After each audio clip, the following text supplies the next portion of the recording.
Si al salir de misa estás igual de como entraste, algo no funciona.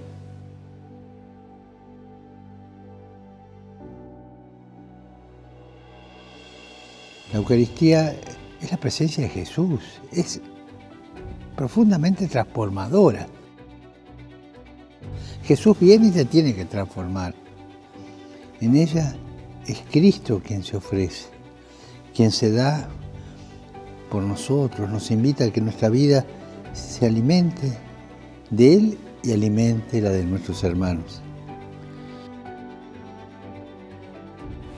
La celebración de la Eucaristía es un encuentro con Jesús resucitado, al mismo tiempo una forma de abrirnos al mundo como Él nos enseñó.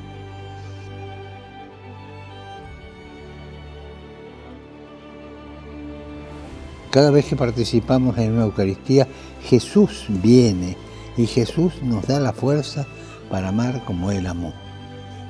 Porque nos da el valor de salir al encuentro, salir de nosotros mismos y abrirnos con amor a los demás.